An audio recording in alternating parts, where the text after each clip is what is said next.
Hello everyone, I'm George from Ireland, and I'm continuing my elegy about the late Father David Johnson of happy and glorious memory, who was called to his reward on 22nd of April this year, if I remember correctly. Perhaps you're beginning to get an idea of what the man was like, and he had such an impish sense of fun. So, looking into the millennium, what happened from the year 2000 onwards, and my account's not strictly chronological. So David would sing for his supper. He was a gay gadfly and a very amusing raconteur. He used to regale us with his hilarious reminiscences and no doubt fabrications. Um, he did these outrageous accents, and he embellished his story with plenty of invention, as I said. But he was a middle-aged man who would demand that adolescents bought him drinks, and any undergraduate who pleaded poverty would be confronted with the words, "You mean bastard." By contrast, generosity was not amongst his virtues. Um, it crossed my mind that he wanted to set himself up as a sort of an Anglican version of Monsignor Gilby. In case you don't know, Father Gilby was the Catholic chaplain at Cambridge for decades. I think he'd been to Cambridge himself. He'd been to Beaumont College, a Catholic school in Old Windsor, which doesn't exist anymore. It's a hotel. Because Gilby was born in very start of the 20th century. He was just too young for the First World War. He was Spanish on his mother's side, heir to the Gilby gin fortune, and he'd gone to Rome after Cambridge to the Pontifical University under his own authorities and paying his own fees. Usually a diocese pays, but anyway, he was an institution in his own right, and I think he was attached to Peter House or something like that. Insisted on being addressed as Monsignori.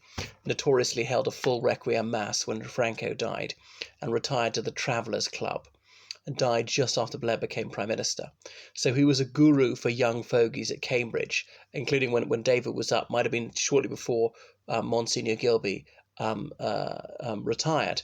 So David Johnson used to dine out on these Monsignor Gilby tales, and the redoubtable David obviously had antics which were a little bit similar, but I don't think there was anything scandalous about Monsignor's Gilby's life.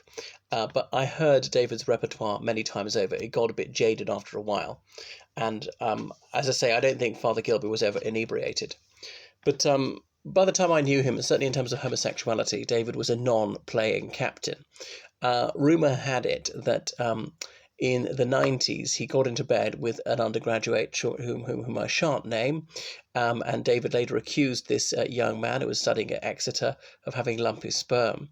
But so far as I know, he's the only Oxonian who ever touched Johnson. It was as though Johnson was living in a Carry On film, should have been Carry On Vicar. And as I've often said, I think he was perhaps consciously playing up to the dirty vicar stereotype. I remember the late Anthony James said of Father Johnson, what he wants is a big 6-foot guardsman to fuck him. And I said that would have been a social as well as a sexual fantasy for him. One of his favourite parlour games was speculating as to who had which STD, and he liked cracking jokes about AIDS and so on. Yeah, he had a sick sense of humour. It was really gallows humour. You got a lot of black comedy out of David. He never evinced the mildest sympathy for anyone who was suffering an illness, anyone who was poverty-stricken, or anyone suffering in any wise whatsoever. He couldn't abide do-gooders. Well, he certainly wasn't one of them. He scorned philanthropy, and he boasted that he never gave a brass farthing to any charity helping a Commonwealth country. His logic was, these countries wanted independence, they got it, okay? They had their judges in the horsehair wigs reading out the parchment, and that was it, and the United Kingdom got no responsibility whatsoever. The Oxford Student, that's a newspaper, once made the mistake of publishing an article saying that David had been unfrocked. Well, all hell was let loose, so he threatened them with a writ for libel, and under the shadow of this, they published a grovelling apology in a piece entitled Without Prejudice. It's about 2001. It said they wholly and unreservedly apologised for the offence they'd caused, and they accepted they was a priest in good standing with the Church of England, and with specific permission from the Lord Bishop of Oxford to conduct worship in the diocese. It further accepted that he had never been unfrocked, nor had any procedures ever been entered into with a view to unfrocking him. So the Reverend, he tickled me pink with Irish jokes, and he called me a bog trotter, and he liked me. He made catty comments about women's looks, saying, I remember that, what's her name? Oh, I can't remember the girl's name. Something or other Costa had a visible panty line. He had a great gift for mimicry, taking off John Whitehead's Yorkshire accent and so on, hamming it up a bit. He was more than passable at accents. And as an impressionist, he took off facial expressions, gesticulations, all sorts of mannerisms, almost as effectually as he did the voice and speech patterns. So his talents as a thespian were largely squandered. It was his métier manqué. I think I only once attended a worship which was led by him, and he did it actually in a respectable manner. And after I went down, I heard that he quite regularly led worship. It was a bit bland when he was doing that, so he was performing that part of being a half decent vicar. So the days were spent cruising pubs, and he would speak to anyone who would listen with his witticisms. But this beer-soaked has-been, as many saw him, was not everyone's idea of good company. And he was in the Union Bar for every persiflaging people, ribbing girls about this and that. Now, he said that a man should only drink once the sun crosses the yardarm, but in this case it meant sun up, not sun down. Yes, he was endlessly self-indulgent. His reverence's fondness of a dram was legendary. I saw him drinking whiskey at 8 o'clock in the morning on the Oxford Tube. We're going down to the Guards Chapel. It was 2001, that November. Me and I think it was Tim actually for Remembrance Day service. So in the afternoon, he would often haunt the Jolly Farmers or the Castle, these being the only gay pubs in Oxford, and he would peruse morally disimproving literature entitled Boys. When I was standing for the Union one time, he told me my passport photo looked like something it's in Boys. Anyway, he haunted the Oxford Union. He was elected standing committee in 1999, and the erstwhile president of South Africa, F.W. de Klerk, came to address the Union, and Father Johnson asked a question in his own inimitable style, saying, Mr. de Klerk, would you say that when you are president of South Africa, or something like that? Anyway, years later, when he visited again, this is about 5 years later, F.W. de Klerk recalled his previous visit and said there was a turbulent priest. I was in the audience when he said that, and apparently he missed Father Johnson and wished to meet him, and John O. was in Oxford, so perhaps could have met him. So there was another reason, perhaps, why he hung around the Union so much. He said he had the hots for Lindsay Warren, the bursar, which is astonishing. Perhaps he perceived her as a dominatrix. There was a touch of Christine Hamilton to her. Anyway, he explained this by the only Voltaire quotation he ever cited to me. There are three sexes: men, women, and priests. So perhaps he felt he could get away with things that other males could not. Understandably, he was not everybody's cup of char. Many considered him tedious and tiresome. His attention-seeking got off some people's noses, and he was an attention addict, let's be fair. People dismissed him as a poison dwarf. His living in the past made some people despise him, and the fact that he was always inventing these tall tales. He was forever up to mischief. I remember there was a troubled undergraduate in my year, and David had gay and lesbian Christian Association literature addressed to him, sent to his parents' house, because this boy unwisely vouchsafed his home address. And he would get people's parents' phone numbers and phone them up and so on. One of my friends from Bromcross, his mother really disliked it, said there's something deeply wrong about this man in his 40s chatting to my teenage son. Not that he was molesting him, and not that the son was a child. Anyway, I shall never forget the first moment I clapped eyes on David Johnson. It might have been my first week at the emergency debate. It was something about the student protest ever make a difference. And I saw him making an entrance, swishing into the Union chamber in full clericals. And he gave a speech about this apocryphal tale. He said one time, it was in the 1930s or something like that, there in the cinema in Oxford, there's a documentary shown of some tribesmen from goodness knows where, one of the dark-skinned regions of the world, people with chicken drumsticks through their nose or whatever. He was laying on the stereotypes thick and fast, and they were rowing their canoe down a river in the middle of a jungle, and someone shouted out, "Well rowed, Balliol." He said, and that was the only time student protests ever mattered, or something to that effect. Balliol was well known for having an inordinate number of our Commonwealth cousins. I was transfixed as soon as I saw Father Johnson. I didn't know his name at that stage. Who is this man? I had to find out. So I got to know him very well over the next few years, and I was staggered to hear a priest swearing his head off. And by the end of my first term, I knew him fairly well. He was saying, "Have a good vec," and all that. So he was always entertaining with his vulgar quips, but he was often deliberately offensive. His schadenfreude seemed rather unseemly for a man of the cloth. He was a living profanation of priesthood, and his wildest antics were often whilst wearing clericals, including a dog collar. So David had the voice of a conceited duck. It was nasal and unwavering. He corrected my pronunciation of Kenya, saying it's Kenya. Anyway, I was soon part of his banter. But by the time I came up, David was already well established as a dirty old man, which was quite an achievement for someone who was then aged 46. No, he would have been 45, actually. So David, he was a paragon of vice. And I couldn't believe, as I say, a priest there wearing full clericals spewing out these sexual jokes. In the corridor, I was speaking to him and the laird of Campster, and David says something about grabbing someone's balls, and he went like that, a gesture towards my testimonial, so I sharply retreated, and he chided me. He said, "Don't back away from me." and the laird of Campster said, "Well, you're the one talking about grabbing people's balls. I didn't want him to touch my testimonials." So the Reverend Father struck me as a bitchy version of Kenneth Williams, and much of his mirth was autoparodic. Is that a word? Well, it is now, a neologism. Before long, he was my confessor. I thought it meet to have a confessor who's even more depraved than I am. He affected to take his duty seriously, and again, it came across to me that he was playing a part as usual. Because being a priest was just a theatrical role for him. He didn't strike me as genuine, but he gave it his best shot. So I got my iniquities off my chest, and he said, "God, with all his big universe to worry about, does not care about a silly little thing like masturbation. But as for your parents, you've got to make it up with them." Anyway, he was not sedulous about his sacerdotal duties apart from that. But I can say this for him, he never once betrayed the seal of the confessional. I give him his due, and it was quite an achievement for a drunken old fart not to be mouthing off. And he joked he had to bite the lemon to stop himself chortling when he heard my confessions. At the end of the sacrament, he'd say, "And pray for me, a sinner also." At least he admitted that he was iniquitous too. I never knew him to offer up any orisons. So David swore by the Daily Telegraph. He always carried a carefully folded copy, and I dare say he read it a good deal more than he did the Bible. But he didn't really talk about politics that much, or know that much about it. It was certainly pro-Tory though, and he had letters published in the Daily Telegraph, satirical ones.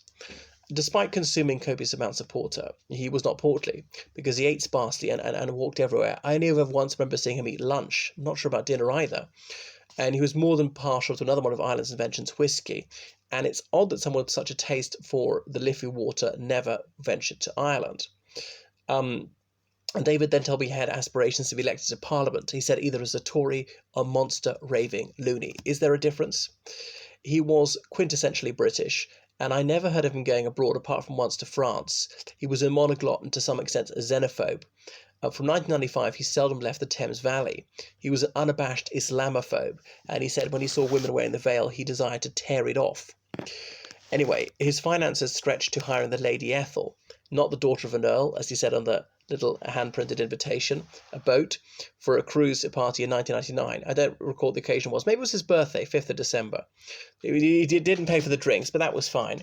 So he haunted various students' pubs, and his hijinks got him banned from many places. Other places there was an alcohol ban. He was a staple of gossip columns in the Oxford Student and Charwell, these two magazines. And he appeared in the Oxford Channel, a TV channel, with Will Goodhand, explaining about Christchurch time and stepping out of Christchurch time. Christchurch time is 5 minutes different from everywhere else. So David often alienated people. I remember a young artist friend who helped him out, and David put it around that he bedded this young man, and the youth took umbrage and cut David off. So his eccentricity was tedious, so some people felt. And some of the clergy felt he was the worst possible advertisement for the church. Some of them viewed him as rebarbative. Being a bugger for the bottle did not endear him to the more po-faced clergy. And by the noughties, David was not exactly the sort of image the Church of England wished to project. He was close to a heroin addict called Mungo in the 90s, and people said, oh, Mungo's injecting, mainlining, sharing needles. No idea if that's true. He said his relationship with him was paternal. If that was his idea of being a father, well, it's a very good thing he never had children. God knew what he was doing in making David childless. So I don't think that they had an anal relationship. If they had, it would not have been conducive to David's longevity. Anyway, David's outrageous alcoholism surely rendered him impotent long time before. It might have been a catamite. I don't know. As I say, I never know that he engaged in buggery with anyone. And maybe it was true. I don't know that he ever got into bed with Mungo. He never told me that he did. And Mungo was an adult in his 20s or 30s or something. So one of the only times I found him to be avuncular was when a certain fresher got himself blind drunk, gay crashed an event at the Oxford Union, and loudly offended all present. I remember the next day seeing David push this boy into the Oxford Union office saying, "Go and say sorry." If David had to tell you off about your hijinks, you knew you were really in trouble. You'd had overstepped the bounds of propriety if even he was obliged to do it. And David's raillery got him into trouble more than a few times. Anyway, he was irremediably homosexual. I remember one occasion in the Union Bar, I sat down with him. The far end of the bar, there were 2 tables, 3 boys here, 3 girls here, all like 18 to 21 age range. And I said, I'd do any one of the 3 of them. David turned around and immediately started eyeing up the young men, so leering at them. Anyway, well, he knew I was straight, but I sometimes used to rib him that I wasn't. He'd phone me up and I'd be in bed saying, I'm in bed, I'm here with Sebastian, want to speak to him? I said, all right, but there was no Sebastian. It was just the sort of Oxonian name, Brideshead Revisited and all that. In 2002, he organised a mini Glyndebourne. It was an opera fest, and it was the damp squib to end all damp squibs. They had these superb opera singers, and in the Union Chamber, there were like 3 people. I was up in the gallery. So it didn't seem to faze David in the least. He was having a whale of a time. He wasn't going to let it put a damper on his spirits, wearing a tricorn hat, grinning from ear to ear, sitting in the president's chair, like the absolute loon he was. I remember in 2002, Anne Widdecombe came. She was then like a doyenne of the Tory party, and the speech was chaired by the then president of the Oxford University Conservative Association, the late Edmund Sutton. Little did we know, he only had about 6 months left to live. And David asked a question of Miss Widdecombe, and apropos of nothing, David slipped in about Sutton, who was half Cypriot. He just looks like he's here selling cheap olives. It was presumably a crude racial slur, but it fell flat. It didn't get to Edmund at all. So David openly expressed his withering contempt for the Church of England. Remember, the Laird voiced an interest in seeking ordination, and David disabused him of the notion that this was a desirable career for a man of his gifts, saying, you can do joined-up handwriting, then you're a dangerous intellectual, they won't have you. Because luckily I'm hyperthymic, so I remember so many of the things he said. So as for his dress sense, he cut a dash round Oxford, the old-style clericals, including the hat, the sort of thing Catholic priests hadn't worn for a century, a beretta, a soutane, a shovel hat. He had a curious taste in headgear. Even if he was in lay dress, there was always some millinery on his head. What a fashion statement it was. In the summer he wore this striped blazer and bow tie. It was Selwyn's summer dress, as he said. I remember Rob saying, yeah, he wore it in Selwyn in the summer, nobody else did. So he was like a camp Beau Brummel, accoutered with an umbrella even if it wasn't raining. He had that confection for headgear, as I say, long after that was in fashion. So he'd often be dressed up to the nines, wearing a suit of Cheviot tweed. He favoured a fedora as well.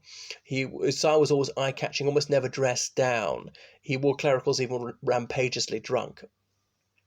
So he accused a certain artist of offering blowjobs for Guinness. I said, are they worth it? And he said, I don't know, I've never had one. I said, oh, never had one. Oh, you are a big fat liar. I've seen you slurping one greedily with the froth dribbling around down your chin. And he smirked sardonically, like, naughtily. He really enjoyed that one. So David was often deliberately insulting. A certain classicist had a horizontal encounter with an undergraduate from St. Peter's, and Father Johnson disapproved, thinking this female was non-pulchritudinous, and he booked the boy an optician's appointment. He was not afflicted with soft-heartedness. He just had this brutal sense of humour. Alka was something he attended regularly, claimed he was a reciprocal member from KUKA, as in Cambridge University Conservative Association. There is no reciprocal membership. At the Alka dinner, he said grace. The president would always sit him on the far end of the table, as far away from the guest of honour as possible, so he couldn't disgrace himself. Anyway, every time there was an Alka meeting with a Conservative MP, he would always ask a question, prefacing it with in my local pub in a slum area of East Oxford, before offering his homespun wisdom, or this was the voice of the people, what the working class clientele of the pub said. His insight into the average Briton was that they agree with the Conservatives on most issues, but they vote Labour because they believe that Labour's on the side of the working man. So one of the few activities he liked was beagling, but I think it appealed to his aristocratic pretensions. He took care to say hounds and not dogs. I often slip up. One Oxford undergraduate publication mentioned he was going to be unfrocked. Oh, I said that one already. Sorry, I forgot about that. So, yeah. He broke a leg in 2000. He had to go to Royal Ascot by wheelchair. I was his wheelchair attendant, and I had to wear a morning dress and a top hat. He did not get many miles to the pint. From the Union to the station, we stopped at 2 pubs on the way. Andy had his hip flask to fortify himself with spirituous liquor as well. His taste for strong water was incredible. Anyway, his house at Seaview Cottage was a mess. With a typical perversity, he named it Seaview Cottage. It was not a cottage, it's over 50 miles from the sea. 110 Hurst Street, Oxford. He said, as a celibate priest, I was much discombobulated to be awoken on one occasion, but in the wee hours by an Irish burglar who berated me for my house being a fucking tip. He claimed he suffered a break-in. As with so many droll tales by David, I presume it's not entirely factual. He liked his Guinness extra cold. The fact he seldom ate was a sign of him being a true alky. He was the piss artist to end all piss artistes. Anyway, he was a member of the Oxford and Cambridge Club. He went to excursions to London with boys from time to time. The rapscallion had many tricks up his sleeve. I remember in 2000, though, when his father died, aged 86, David reacted with complete indifference, but he was still begging his mother for money after that. Unsentimentality was his style. The only thing that ever got him choked up was the monarchy. He would speak about Her Majesty the Queen, and there'd be a lump in the throat, a catch in the voice when he was speaking about her, fighting back the tears. He was misty-eyed about that one. His reverence had no affection for children whatsoever. He didn't care a hoot for his nieces. He was not exactly suffer the little children to come unto me. I remember him telling me he was writing a novel about a guards officer at Cambridge in the 70s who'd got a VC for saving someone from a bomb in Northern Ireland, and goes up to his sort of whatever it is freshest dinner in Cambridge, and someone accused him of wearing a VC which he's not entitled to, and he tells the story and blah blah blah. And later this this old guy's done a short service commission in the army, and he later has a gay affair with his valet in the army and is blackmailed, ends up committing suicide, and David claims it's based on a true story. I don't think he ever actually wrote it. So his life as an alcoholic was unapologetic. He was also unabashed about his 100% homosexuality, and there were some people for whom he was the pub bore and exasperating exhibitionist. He was a show-off, no two ways about it, but he was a cult figure for me and other misguided youths. But after several years, the joke began to wear off of me, and his racial barbs were unpalatable. I'd heard all his anecdotes so many times before. There was some literary talent in dear old David. He composed this droll ditty about a certain President of the Oxford Union wanking on the Oxford tube on the way back from Stringfellows, which I don't think happened, but David turned it into it, and using his old school tie when he was, and all the rest of it, committing this act of onanism. The victim of the poem was not that much of a scallywag. But David had the unique privilege of being the chaplain of Stringfellows for the blessing of the breasts. Well, I wish. The sort of person least likely to appreciate it is the UK's premier lap dancing club. It might seem quite odd, because he knew Peter Stringfellow, he met him at debates, and on one occasion he led me and several other boys into Stringfellows. It was a gynecological education. These girls that were holding themselves open, inches from boys' faces. One of the most hilarious things I've ever seen was Mark enjoying a lap dance and saying, "I'm going to have another drink." I think that's what turned him gay. At Stringfellows, we called him Father. He said, "Shut up! Don't you know the press are onto me?" So I could say, "Okay, Dad," pretend he was like my actual father, not in the ecclesiastical sense. So I pretended the horse that he was my dad. And one new dancer said to me, "I'd say you look more like Mum." Anyway, David was far from politically correct. He didn't hesitate to ask people who've been to India, "How is the empire?" Some of his epithets would have you choking on your chai. He referred to Neil Mahapatra as chapati.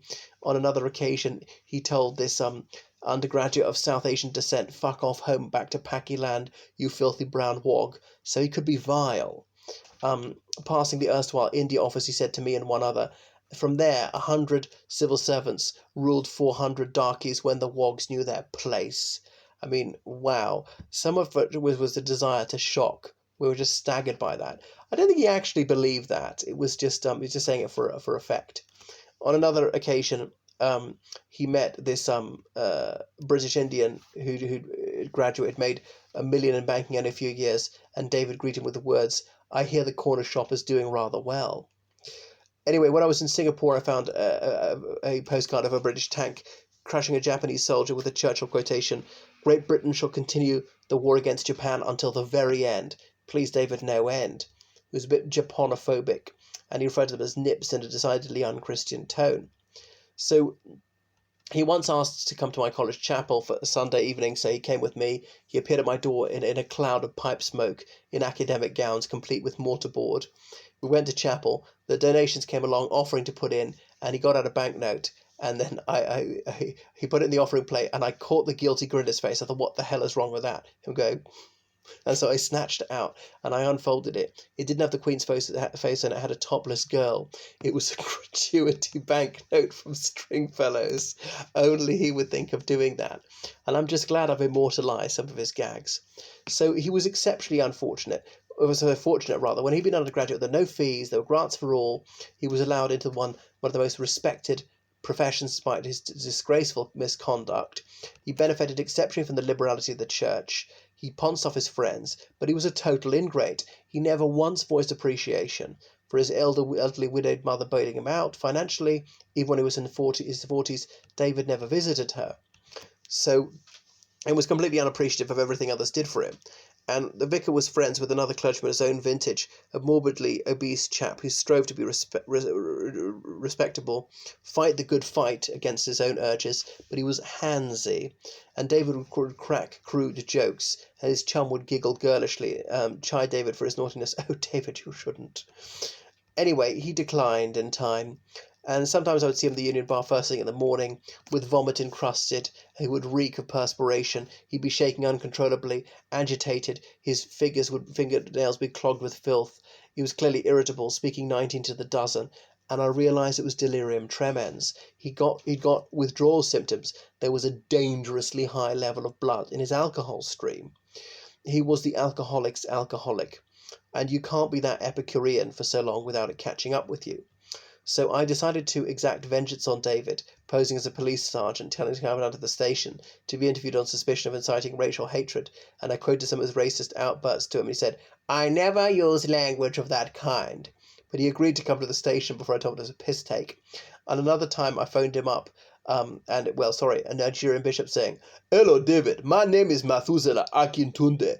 I have been appointed the Bishop of Benin City. I am here to celebrate." And saying, I remembered from his days in church houses when he was dealing with the black churches, saying, would he come to Nigeria to lead a crusade against sodomy? And saying, "So, David, how many children do you have now?" "David, you have no children. This is not good." "How old is your good wife?" "David, you are not married. Does not the good book say, 'Be fruitful and multiply'?" And anyway, and making up ridiculous names for my children like Israel, Englishman, damsel, and so on. Asking whether his good wife was barren. The Nigerian prelate suggests meeting for tea at the Randolph Hotel, but David was only willing to turn up if the bishop picked up the tab and saying I was on expenses because he was such a skinflint, and the prelate agrees to do so. The bishop turned out to be yours truly. Anyway, by the late noughties, life was beginning to pall for David. The barfly had been banned from most bars. Decades of alcohol abuse on a titanic scale had begun to catch up with him, and the old magic was vanishing. He's increasingly alienated from the Church of England, which seemed to want the clergy to be just left-wing social workers, and that was never his style. He didn't care for the needy, or people suffering in any way. By 2007, he was suffering pancreatitis, and it would kill in a few years. It's a miracle he lasted 13. I don't know what he actually died of. Of course, he might have been lying about the disease. He lied about so much else. Typically, it kills in 5 years, but he didn't give up the source. His copious consumption of liquor had put him in this state. He'd had a couple of strokes. So David was very frail by 2013. He'd moved into a nursing home at the age of only 59. He'd grievously abused alcohol for decades, and he'd been put on the wagon for a while. But he had nothing to live off but booze. The damage was well done, might as well carry on. So, unlike Churchill, alcohol took more out of David than he took out of alcohol. His life of geriatric delinquency had begun so prematurely. In 2013, he managed to make it to the Oxford Union for an upstairs birthday party, and David was himself again, apparently. I regret missing that. Despite being exceptionally sociable, he was not an easy man to know. He was gratingly garrulous, but it was hard to know the real David. He acted so much. What was beneath that act? Beneath all that bluster was what? He was inebriated half the time. In moments of melancholy, I suspect that's how I saw David, who he really was. An unhappy and easily bored boy who craved recognition, was frustrated. He went around in a disability vehicle, he drank from an adapted cup, and despite his physical debilities, he was compos mentis. The Reverend Father vocalised his fulsome support for the English Defence League. I imagined he might attend its rallies in clericals, but it was not to be. His vociferation against political correctness was undimmed. He was absolutely Anglican, but in no sense a Christian. There was not a tittle of Christian goodness in him. He was very insulting and selfish. I recall him never expressing the least iota of sympathy for anyone who's ill, unemployed, depressed, jilted, or otherwise suffering. He was just needlessly offensive to people about their children, about failing exams, about all sorts. He was a disgrace to the cloth, and it was astounding that he was ordained. He would not have been accepted nowadays, when it's much more difficult. He seemed more like a disciple of the Antichrist than the Nazarene. So people say David was kind, and I know he did occasionally good turns. People got someone a mini pupillage, I know, gave people references, but he was as selfish as can be imagined. So much of his eccentricity was studied. Every man has his foibles, but David is hard to know where the posing end of the real person began. And did I ever get underneath that carapace? Perhaps not, because à deux he was the same as on display mode. But when he was down in the mouth, perhaps that was as close to seeing David as one did see him unspun. He was so often his cups, it's hard to find a sober baseline to compare that with. So if David intended to donate his body to medical science, he'd at least first taken the trouble of preserving it in alcohol. In a nursing home, it was a little forlorn, wasn't a great deal to live for. So, where was I? So, in March 2020, he was cognizant that his end was nigh. The hour of his dissolution was approaching, so he asked Father Marcus Walker to administer the last rites. David received this. Don't know if he made a confession. He will have needed absolution. He was struggling to speak or swallow. He was suffering. So much of his life he was unrepentant, saying, never explain, never apologise. Was he impenitent at the end when he went to meet his maker? I don't know. So on the 22nd of April, he was called to his reward at 3 o'clock in the morning.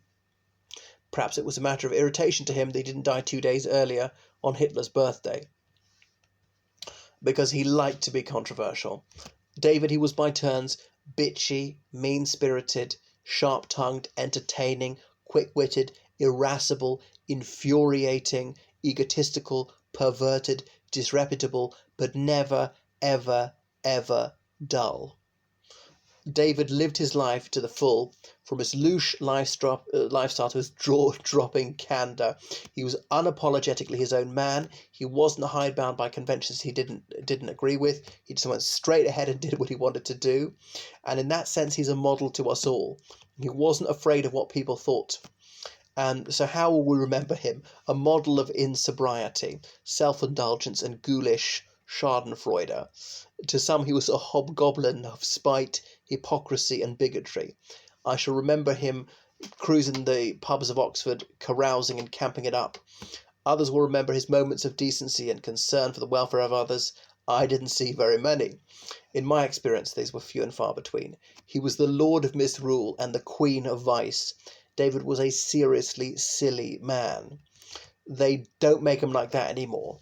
The Almighty broke the mould once David was fashioned, and David is now there in the great big pub in the sky, holding forth with tart gossip, playing racism for laughs, and indulging in high camp play acting. I don't know whether he's wearing a soutane or Selwyn summer dress, but I do know this: he's got a Guinness Extra Cold in both hands. So coronavirus necessitated a burial with only a handful of mourners, and it's almost certainly already taken place. Unfortunately, I was not one of the select few. A full memorial service is planned for the autumn, as in 6 months after he died. So we shall all partake of copious vinous glassfuls in memory of this votary of Bacchus, and offer him a libation, no doubt. It's what he would have wanted. What should his epitaph be? I drink, therefore I am. So I do genuinely miss him, despite the bad side of him, and I was the victim of his barbs quite a bit, and regret not visiting him, not seeing a bit more, especially when he's in a better state, filming him more. I filmed him a little bit. That's it. There are only a few more things I can think of. I've dredged my memory to try and come up with more vignettes, perhaps a few more which I haven't bothered to add to this. That is David. Sometimes I think a biography should be written, and I'd be the man to do it. Anyway, he would have been very gratified to have got an obituary in the Daily Telegraph. Reading the Telegraph was about the only thing he ever did religiously.